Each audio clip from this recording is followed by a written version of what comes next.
Welcome. My name is Jana Lake, and I'm the president of 3R Sustainability. 3R is happy to host today's webinar with Breana Wheeler of the BRE Group. We had the pleasure of working with Breana on the Phipps BREEAM In-Use project and got a chance to really get to know the BREEAM In-Use standard in much more detail. Through that process, we developed an appreciation for the value that BREEAM can offer to facility owners and managers of any building size and type.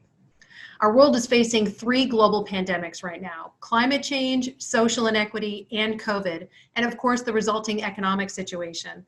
So it's critical that we find solutions to both address our immediate needs and make strides to move forward in a more resilient way.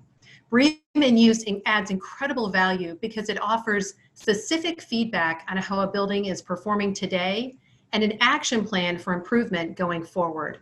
And the benefits range from reduced operating costs, increased rent, better risk management, and increased asset value. So with me today is Kathy Hrabovsky with the 3R team and Breana Wheeler from BRE. Breana is going to explain a little bit more about the BREEAM In-Use framework, and then Kathy and I are going to rejoin her for a brief panel discussion. Breana, I'll turn it over to you. All right, Jana, thanks so much. Hi, everyone. Thank you for being here and watching this webinar. My name is Breana Wheeler, and I'm the Director of Operations for BRE in the United States. I oversee the deployment of the BREEAM family of standards in the U.S., including BREEAM USA In-Use for existing buildings. I also lead two technical teams globally, one on resilience and one on social impact, both of which focus on research and developing these things with themes within the BREEAM family of standards globally. So a little bit about our organization. So we are the BRE, the Building Research Establishment. We're a nearly 100-year-old building science research organization. We're headquartered in the UK, and we have operational centers here in the US, in China, and in Europe. So BRE delivers products and standards that are trusted around the globe to enable real estate professionals to deliver sustainable, resilient, healthy, and productive buildings.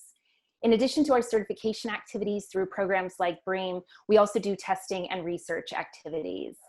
And as you can see in the photo, the upper right-hand corner, that's a picture of one of our innovation parks, one of 5 around the world, where we essentially build and test different technologies as they actually perform. So we do a wide variety of things, but our longevity is just unparalleled in this space. So a little bit about BREEAM.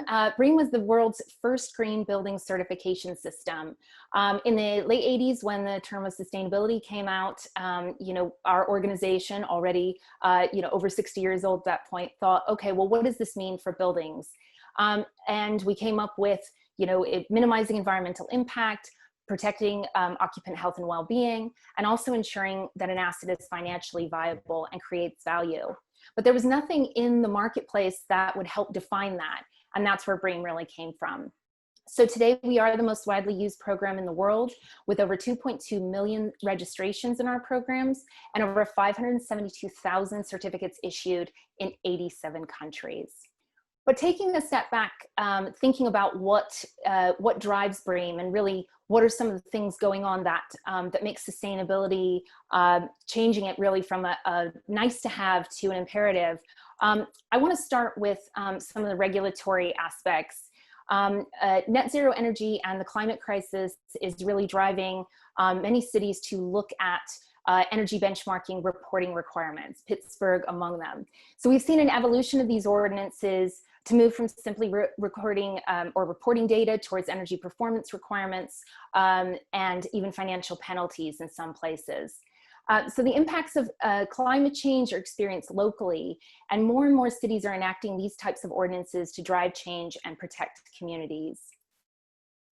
Investors are also putting increasing pressure on portfolio owners to demonstrate how they are preparing for an uncertain future. The Task Force on Climate-Related Financial Disclosures provides a framework for all types of organizations to assess and disclose the risks and opportunities they face from climate change. So the risks are split into physical risks, which stem from extreme weather, changing weather, and rising sea levels, and those related to the transition process to a low carbon economy. This can include functional obsolescence, insurance premium rises, reputational risks, and down cycle risks.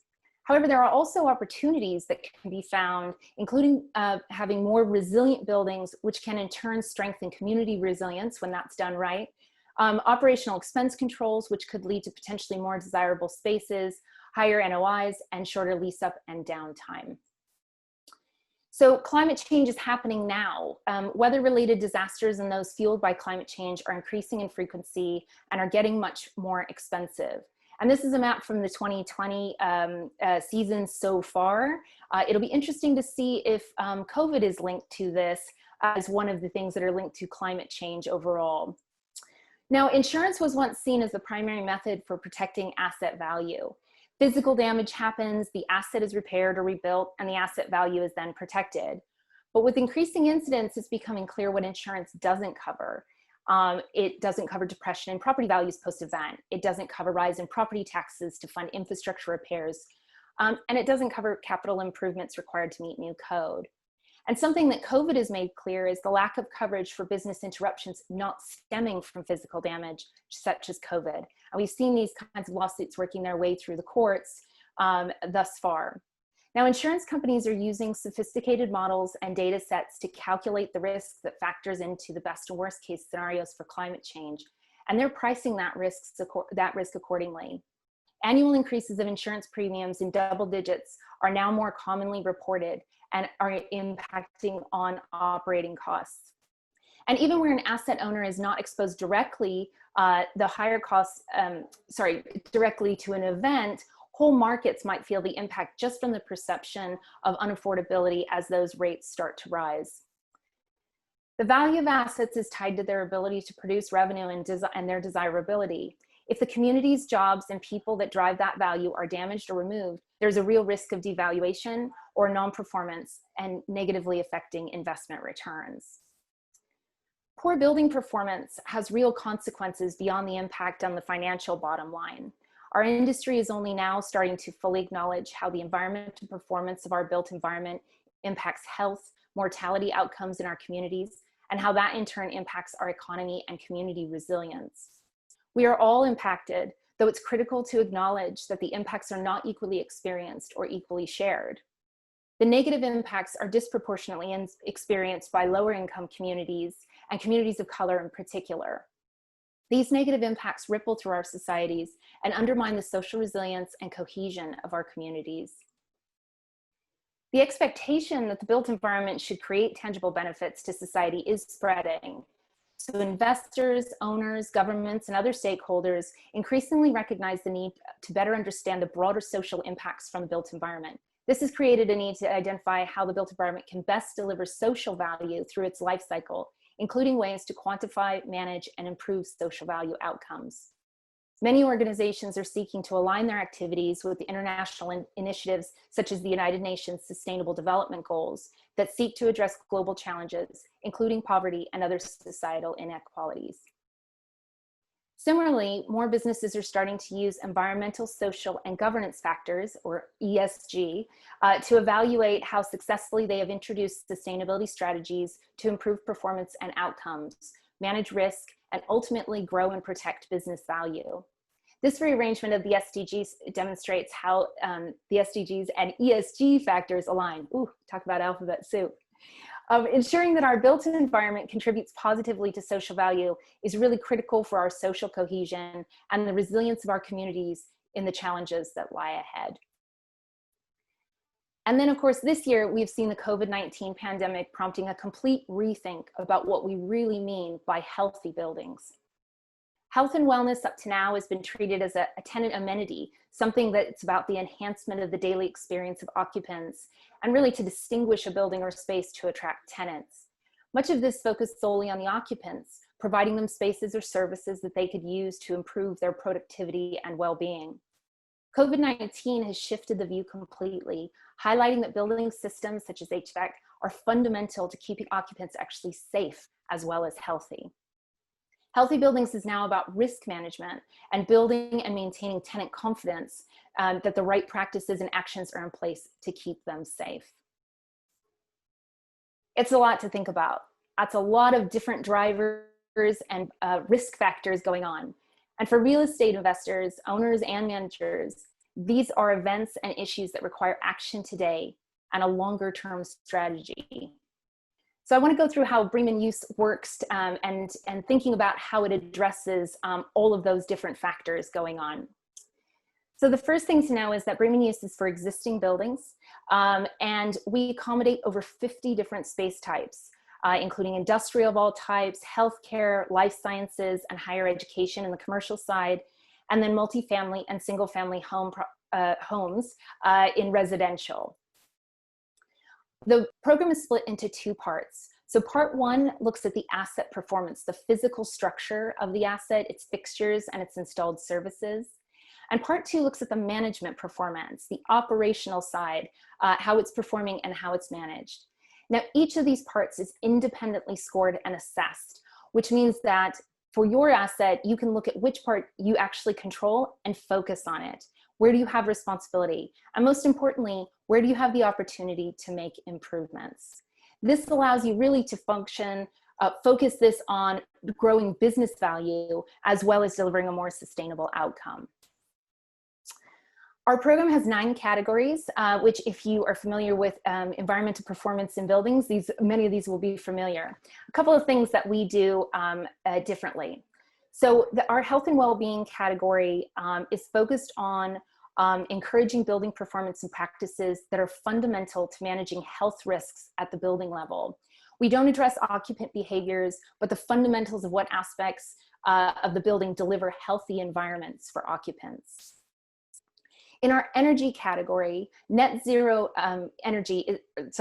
carbon is the only outcome that gets maximum credits in our energy calculators, which effectively means that you can use BREEAM In-Use to evaluate how close your building is performing to that net zero carbon level. We also have a resilience category, and we're the only rating system in the United States to have this. And our resilience category was introduced really to balance our approach and to reflect the need for assets to start thinking about adaptability as climate change really takes hold. So many of the issues within our resilience category are linked to the Task Force for Climate-Related Financial Disclosures, with credits provided for assessing physical, transitional, and social risks and bringing into place plans to mitigate. It also supports the reporting that's done through GRESB, for example. And then finally, on the topic of social impact, while we don't have a social impact category, it is intertwined throughout, but heavily featured in the resilience category, particularly in encouraging assets to position themselves as part of their community, particularly during acute events. There's a lot of flexibility in our program, and it allows you to really focus on the topics that align with your business goals and strategies. But we balance this by weighting our categories. So as you can see here, each of these categories has its own weight, and these do vary slightly between the two parts. These category weightings are there to encourage you to focus on those areas with the biggest impact, but without putting a straitjacket on you. So you can choose which of these that you really want to focus on. Now, those weightings obviously impact on the overall score, and that score then translates to a BREEAM rating. So we have 6 rating levels, from acceptable, which is 1 star, all the way up to outstanding, which is 6 stars. The thing to think about this is sustainability with more, a sustainability ladder with more rungs, right? We're not looking at perfection. And we do like to, obviously reward the best in class, that top 1% of buildings globally who are performing to a BREEAM outstanding standard. But we're also working with buildings that are kind of on the couch to 5K trajectory, just getting started in sustainability.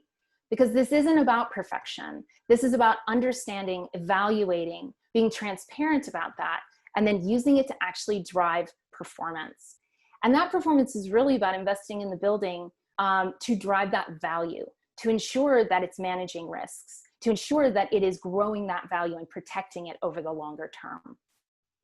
Now, as you can see, I mentioned that the BREEAM Outstanding, it would be only seen in the top 1% of buildings globally. We expect that at least 75% of buildings globally should be able to achieve a BREEAM rating. But as you can see, going up the ratings, it gets tighter and narrower bands. But that means that we really can accommodate buildings at all different levels. And particularly in the existing buildings market, where we have a lot of existing building stock, some of it quite old. That doesn't mean that there isn't a place in sustainability for your asset. This is not just about the shiny new buildings in downtown central cores, for example. This is about everybody doing this and really moving the needle forward.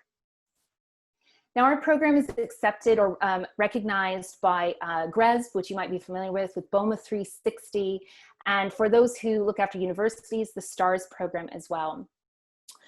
We also have partnerships with Fitwel and the IWBI with the WELL standard. Now, throughout the pandemic, we've been in close contact with our partners at the International Well Building Institute and the Fitwel teams, both of whom established task forces to distill the fast-moving research coming out of the CDC and others to address the pandemic. And each has launched a program for buildings to specifically address the pandemic with WELL's health safety rating and Fitwel's viral response module. BREEAM In-Use awards building performance and practices that are fundamental to managing health risks and provides a really complementary approach to both programs. And we're expecting that more specific information will be published on this in the coming months. So let's talk about how you use it, okay? So BREEAM can be used in a couple of different ways. First is just to measure and benchmark your performance. It may be that you're simply trying to understand what are the fundamentals here? How am I doing? BREEAM can provide a really easy way of being able to do that using a science-based standard that is, and your outcomes, the score, is based on absolute performance. You're not being compared to your peers. It's really about fundamental building science. How is your building performing? Now, the next step is you could take that information and start to build an improvement program. So the program is structured so that you can see almost a good, better, best kind of model. So using the program to sort of establish where you are, baseline, and then choose some pathways to say, okay, what's our next level performance? What can we do here? And finally, there is an option to certify. Now, we would always argue that certification is valuable because it provides verification from a third party of performance and really gives you the assurance that you and your stakeholders need that the performance that's being described is accurate. But it is an option in our program. And we work with clients who use the certification process in a really strategic way rather than requiring all of their assets to come and certify under the program. So the program is really designed to make it really easy to use. So we use an online platform in which you can not only bring in assets that are in the United States, but if you're part of an international organization, this tool is used globally. And it's really easy to benchmark the performance. You simply answer a question based on the performance that you have. The tool will tell you how many credits are available for that question, and then based on your answer, how many credits would be achieved once verified. Now, once you press the score button, it then will also tell you how that those credits contribute to your overall category score. And in fact, as soon as you press the score button on even one question, the scoring output starts to generate. And this is an example of what it looks like. So you can see in that upper left-hand corner, you've got the overall percentage score and how that translates into a rating. You've got the data table where you can see all the calculations if the numbers are your thing. But I think the most compelling piece is the graph, because what you're seeing is how close your asset is performing to international best practice. Not performing to your peers or Bob's building down the street, but to that international best practice rooted in science. And it's really compelling because immediately you can see, hey, I'm doing really well in these other parts. And maybe you're looking at other categories and saying, ooh, maybe that's not really what I want. The great thing about this program is through benchmarking, you can always go back into the question set, modify the answer, rescore, and it will show here dynamically. And you can use this program to actually speculate on what that impact would have. So if I do, if I'm going in the program and I say, oh, well, if I do X, Y, and Z, how does that impact on my overall sustainability score? It's a really great tool. And then for those of you who are part of a portfolio, for example, or multiple assets, we do have reporting capabilities within the tool that allow you to compare buildings within your own account and be able to compare that performance. And you can look at everything from or build the report. You can build a report from everything looking at the BREEAM In-Use rating comparative across all those buildings, all the way down into individual question set.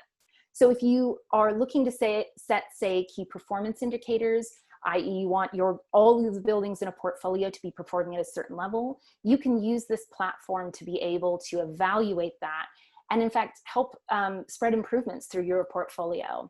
It's one of the really exciting pieces of this is being able to identify where best practices are being practiced and where actually that knowledge share can help and lift all of the assets in a single portfolio. So if you do want to move on to certification, the assessment process is pretty simple. So a licensed assessor is utilized to come and carry out the verification. And these assessors are independent from us. They're an independent third party. So you as the asset owner or manager would appoint them and set a contract with them. So their process is three-stepped. So first is a documentation review. They review, BREEAM is an evidence-based program, and so there is documentation that needs to be submitted. The assessor will review that and make sure that it meets the BREEAM standard. And then there's an on-site assessment. So the assessor actually has to come to the building to verify that performance. And it's essentially making sure that what's in the documentation, what they see in the online tool for performance is reflected at the site. Now, with COVID obviously in place and a whole range of different scenarios happening, we're working with our assessors and our clients to navigate this space. But it is a fundamental part of verification, and actually one that we feel adds particular value. Now, we've seen buildings of all different types, the weird and the wonderful. And it's really helpful for many of our clients we've heard from to say, they've said, you know, it's really helpful to have somebody come out and look at the building. My building is unique. It has features that are awkward or, you know, don't really convey well on paper. But having the assessor come out helps really connect with the intent of sustainability. And each of these, we're a performance-based system. So really it's about meeting that performance and having, documenting how that was achieved. Now, finally, once those two things are complete and the assessor is happy that the BREEAM standard has been met, they put together the assessment report for client review. Once everything is corrected, and if there's any corrections to be made, and the assessor is ready, they then submit it to BRE for certification. And that comes through to us. It goes through a rigorous quality assurance process. And once it completes that, the certificate is issued. Now, some typical timeframes for each of these phases. So the benchmarking process really is around how prepared and how ready you are to move forward. So we've seen typically between anything from 6 weeks all the way up to a year. So when you register your asset in our program, the performance measurement is valid and open for amendment for up to 1 year or until certification, whichever is soonest. If you decide that you don't want to certify, but you want to continue benchmarking, it's as simple a process as re-registering the asset. We pull through all the data and you continue benchmarking as normal. But really this is about when you're ready. And you know, lots of our clients use these programs to run an improvement program. So oftentimes it takes that little bit longer, baselining the information and then implementing the improvements before moving on to certification. Now, if you want to move on to certification, the assessment and certification process typically takes between 3 and 5 months. So once you engage the assessor, we generally see between 4 and 8 weeks for their process. And really that comes down to the accuracy of the performance measurement, the availability and quality of the evidence that's there, and also the site visit requirements. Now, once they submit their report to BRE, it's generally between 4 and 8 weeks from submission. And this is dependent on the quality of the assessor's certification report. From cost perspective, the benchmarking, the standard cost for benchmarking is $1,000 per asset. And the certification, which is a 3-year valid period, is $1,250 per part. So thinking back to the split in the program between part 1 and part 2, if you do just one part, it's $1,250. If you do 2 parts, it's $1,250 times 2, okay? So those are the base certification costs. Now, the assessors are independent from us, which means that they also set their own fees. So that is an additional aspect to this program. And those fees do vary depending on a number of factors. Typically in the marketplace, we see a cost per building of between $10,000 and $20,000. Although, as I said, it can vary depending on the specifics of your building. Now, we do offer volume pricing for the benchmarking and certification fees for portfolios. And we also offer a portfolio maintenance program, which really takes the headaches of trying to manage multiple buildings. There are multiple certification dates. And this whole process of maintaining certification, makes it much easier, much more streamlined, and most importantly, really supports the recognition of improvements even in a mid-cycle. And there's a lot that can be really valuable in that process. So BREEAM really looks to deliver value through an assurance process. And the way that we do that, first and foremost, is providing a credible and rigorous definition of sustainable value. Our program is completely developed using the best science available. We do run a consultation period where we will publish our draft for public comment, but it's all run and based in science. And the second thing is that definition of sustainable value needs to be holistic. So we take people, planet, and profit and bring that together. It's not just about protecting the environment. It's not just about energy. It has to be about this wider range. We know, for example, that energy has many different impacts, not just on the environment, but also on the health of our communities. The impacts of energy generation are well known through air pollution. Looking at this in a holistic way means that we can really look at what is truly sustainable. And the inclusion of resilience is another aspect in that. Another part of this definition is also, again, looking at defining that pathway that, every building has to start somewhere. We're not looking only to, reward the best, the people who've already achieved. We want to support you and your building as you go on this journey and help you move forward to the building that you want, not just the building that you have. And of course, being able to work in all these different space types is really crucial. Sustainability evaluation has to work in all buildings. We have this huge multitude of building types and options. It can't just work for a small select subset of those. So part of the way that we do this is around making, measuring and managing performance at the assets, but thinking of it in a scalable format. So first thing is identifying what data really matters for buildings. What are those that have the biggest impact, and how do we address them? Focusing on those performance outcomes, not being specific about a prescriptive method of how you achieve it, but demonstrating how, the performance that was actually accomplished. And that's really critical because that allows you to find the most cost-effective, asset-specific or appropriate solution to meet that performance. We offer those online tools so that it's scalable, it's easy, it's accessible. You shouldn't need, a Rosetta Stone to understand what the requirements are. And the tools are really there to help you. But it's not just about, benchmarking and saying, okay, what's my BREEAM score? It's also about the insight that can be gained. And that's really important, where the value comes from, is being able to understand not only how your asset's performing, but how to improve it. Where do you go from there? And then finally, providing assurance of performance through certification.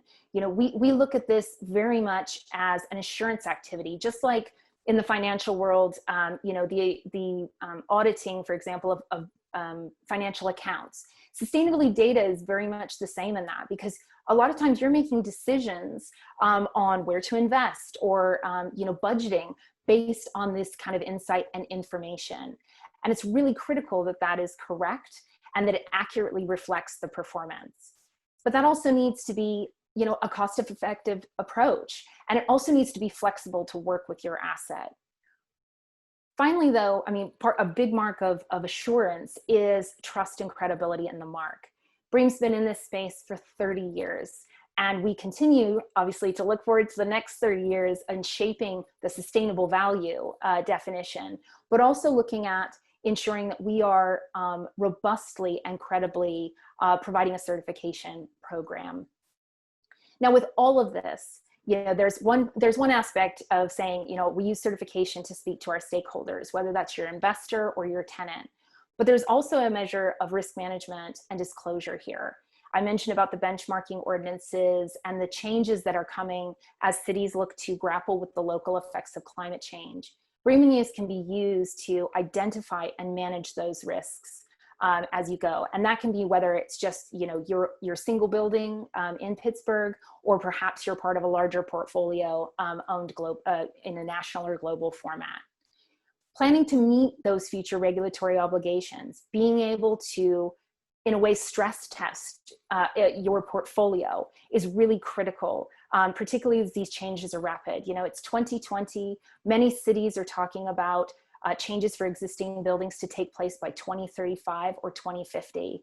And in our real estate industry, that's just not long at all. So being able to take a long view of this, being able to understand where you are today, and then take that longer term strategy is something that BREEAM can really deliver on for you. Now, we worked with buildings all over the country, and I was kind of laughing when I was looking at these buildings. You know, these are all office types, but that's not nearly, you know, even 1/5 of all the different building types we've been working with in the United States. But it is something that, you know, we're seeking to help those, particularly in sectors that aren't traditionally open or sharing about how their performance is working, or maybe they're new to the sustainability space. We're working with lots of different sectors to really talk about what their sustainability journey is, and being able to show best practices, how it worked in their space, and basically lessons learned, so we could share more broadly with the industry. Now, we were really excited this year. 2020 was a major milestone for us because we awarded the very first BREEAM Outstanding in the United States, and it went locally to Phipps, Phipps Conservatory and Botanical Gardens, and we were thrilled to be able to do this because really, you know, it's just an exceptional place. And we recently held a webinar with Phipps, with Richard Piacentini, the CEO, and Megan Scanlon, who's the wellness and sustainability specialist there. And they spoke about how BREEAM certification really delivered value for them. And I want to share some of the takeaways from this webinar, some of the things that they said. So the first thing is that the certification process really holds teams accountable for building performance, and it underlines the commitment to evolving as best practices change. And BREEAM can be used to confirm that sustainability goals continue to be met over time, and allows the building team to use the program to guide improvements. A second aspect is acknowledging that building management is ongoing and those best practices are evolving. BREEAM supports the dual ideas of benchmarking and improvement, allowing you to measure what you're doing now while offering reach goals to consider how to improve in the future. And every building has unique characteristics. That BREEAM focuses on impact rather than that specific approach, and the flexibility allows room for solutions that make sense for the building rather than mandating a one approach for all those different spaces. And then finally, that BREEAM provides an opportunity to educate and to bring all people to the table, fostering a sense of ownership from all those who have some level of responsibility for performance. BREEAM helps demonstrate the value of staff knowledge and encourages documenting it to ensure building performance can be maintained no matter what happens at the building, whether you have staff turnover or other circumstances. So I'm really thrilled that we were able to show you a little bit more about, you know, how BREEAM works, but I'm really excited to bring Jana and Kathy back in to talk a little bit more about how this can be used practically for this. So ladies, if you come back on camera. So I want to start with a question really.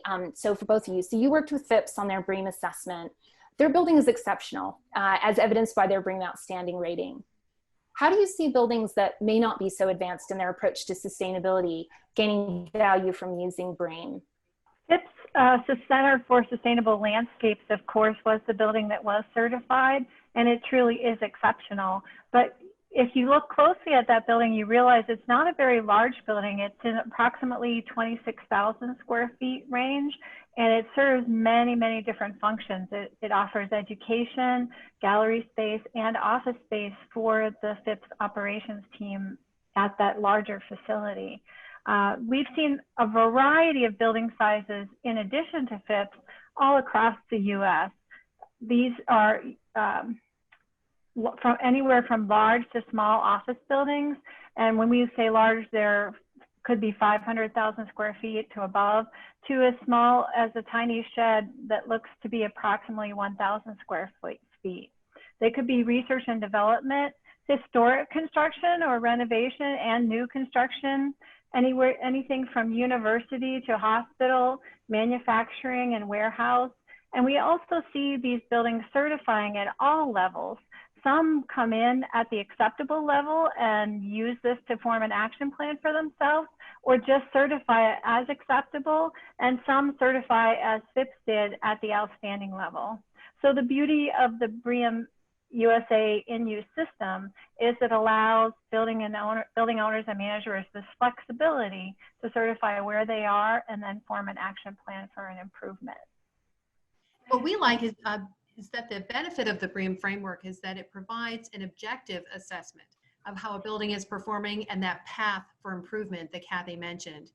Improvement for health and productivity to address COVID and other concerns, protecting assets by implementing best practices from an operations and maintenance standpoint and risk management, and then really getting to reducing energy and water and waste use, whether they have 2030 goals or commitments, maybe they're trying to benchmark to the city of Pittsburgh ordinance, or they've made some other type of sustainability commitment. In fact, we've actually found the Institute for Market Research reports that a Class C office space can rent at Class A rates if they have done some things to dramatically reduce their energy, water, and waste expenses.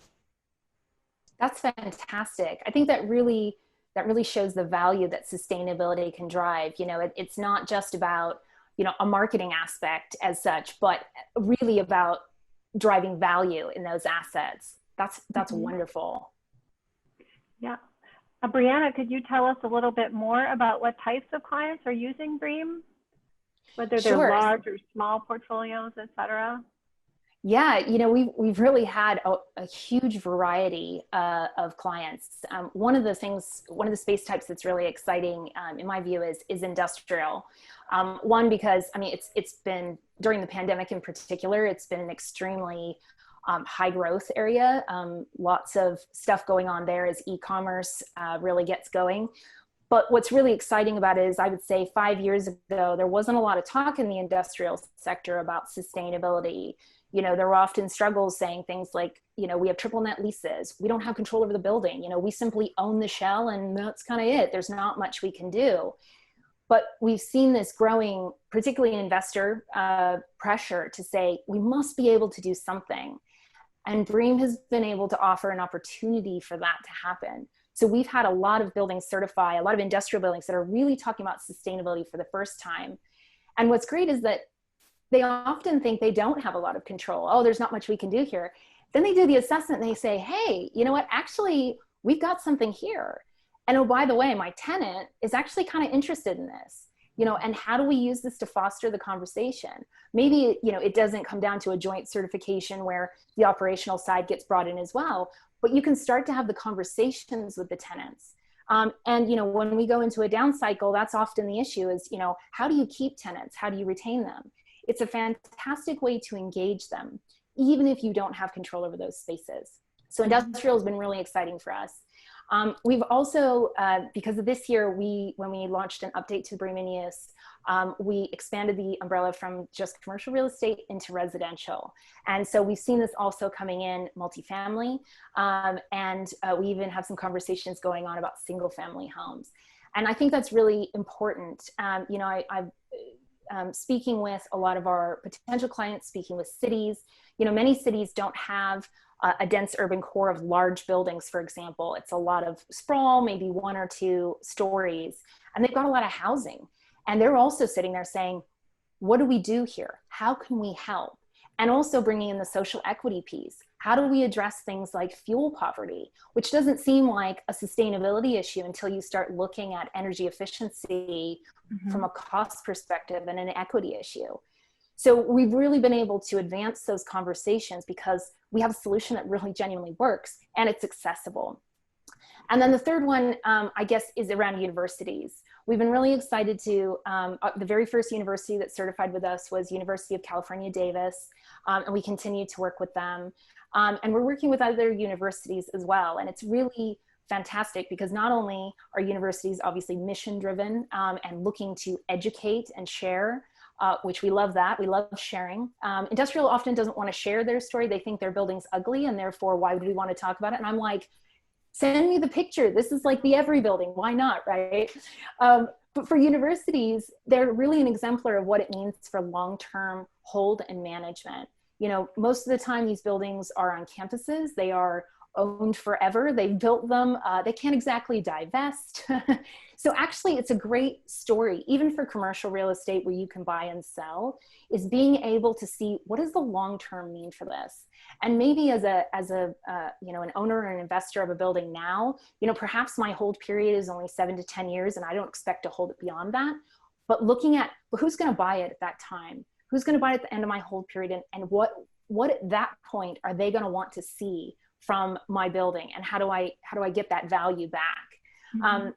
So universities are always really good. And then, you know, finally on healthcare, I mean, this has been a sector which, you know, interestingly, you know, because of COVID, it's really starting to make the question, you know, we've been very focused obviously on the pandemic and addressing, you know, these kinds of spaces. But there's also the question around sustainability overall. And the healthcare sector, I think, has really started to think a lot about what that means. And they're a really unique space type, right? It's, you know, the energy load is significant. How do we manage that? How do you manage it towards net zero when, you know, maybe you're in an urban environment and you have no land and no place really, you know, because you've got a helicopter pad on your roof rather than where to put solar panels. What do you do? And that's the kind of thing where, you know, we're looking at to say, you know, let's take the non-typical, whatever that means, right? Let's take those and really deliver a solution that works for them. So it's a huge range. Oh, and you also asked about size.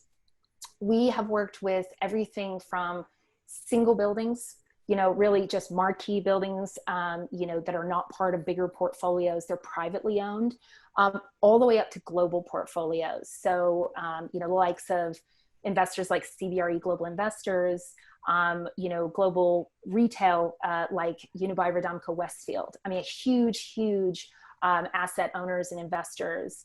But it really works with all of those. And the tool has really been scaled so that it's accessible. And that's really important. We don't want asset owners or managers to feel intimidated by process, right? I mean, I will say that our technical manual in its detail is detailed, right? But when we work with engineering teams, this is one of the most exciting bits, is them being able to say, this sounds like what I know. This is my stuff. You know, this is building systems. So we want to make the process accessible and so that you can gain the most value from it. Mm-hmm, mm-hmm. Yeah. So it sounds like BREEAM USA In-Use is going to be very efficient and flexible for the Pittsburgh market. And that's why we originally thought about talking with you and coming to the BOMA presentation with Amanda from BOMA Pittsburgh, because we have such a diverse community of existing buildings, and it's difficult sometimes to have those existing buildings fit into another rating system, whereas BREEAM USA In-Use offers so much in one rating system.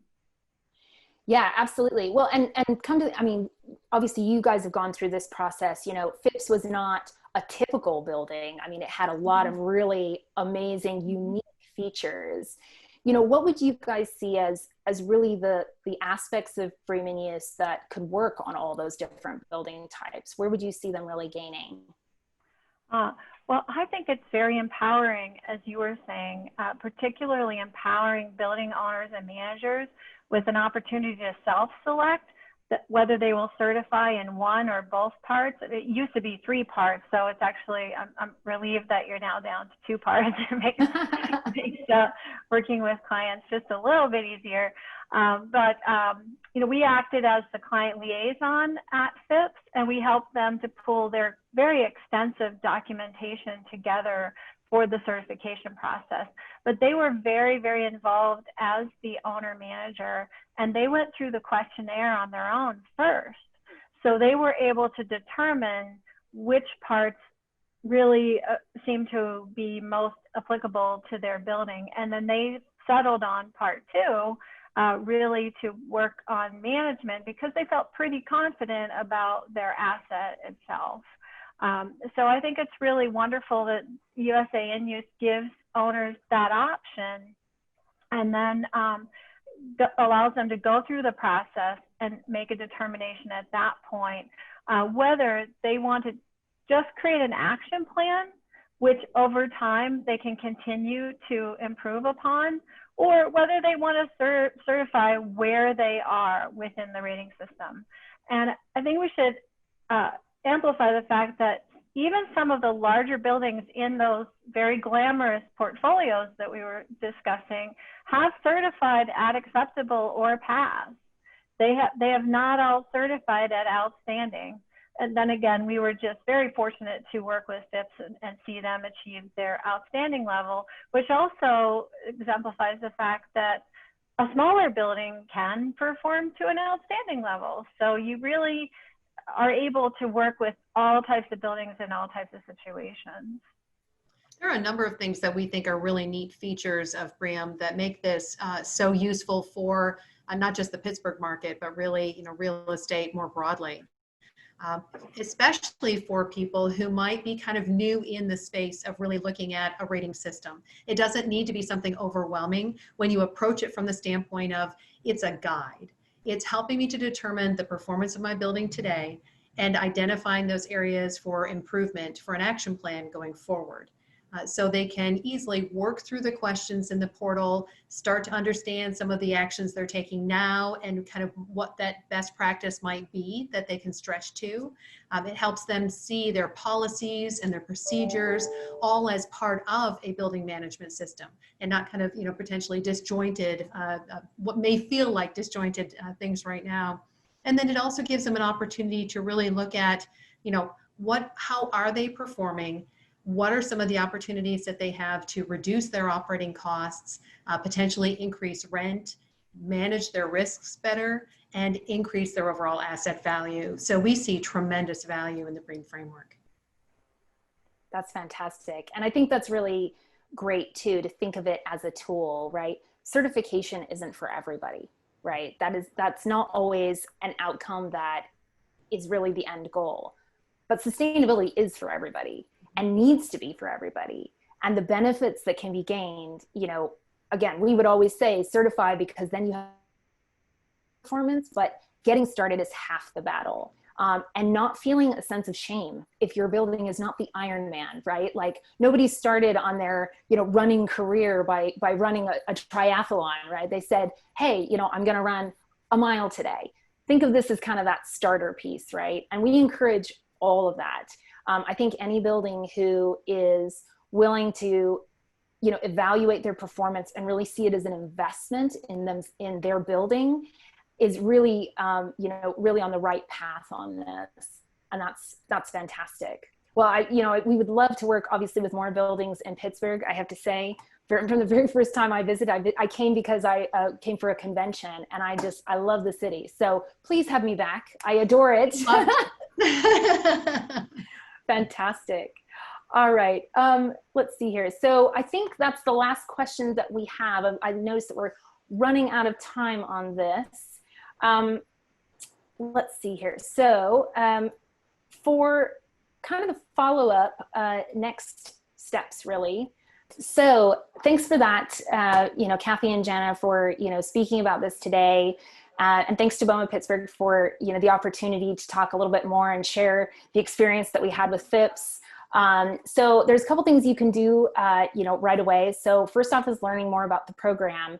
So we have a lot of materials available from our website that you can download, everything from a top level guide on what BREEAM In-Use includes. You can also access our entire technical manual in depth, in full, at no charge from our website. So the URL is there on the screen. You can also schedule a follow-up conversation if you want to talk through, your potential strategy or a solution that you're looking for, the pain points that you have. You can contact either us at BRE, or you can contact 3R Sustainability, and our email addresses are there. And if you're ready to get started right away, the online portal is available. You can get started and actually right into the benchmarking immediately from our platform. So there's no need to have a conversation necessarily if you just want to roll up your sleeves and get going with it. But we'd be happy to help you onboard into the tool, provide a little bit of training, and sort of help you so you can hit the ground running. So thank you all again for watching. Here is our contact information. We would love to hear from you. Any questions you might have about the program, any help that we can provide, we would be pleased to do so. Thanks again for attending, and we'll speak to you soon. Bye-bye.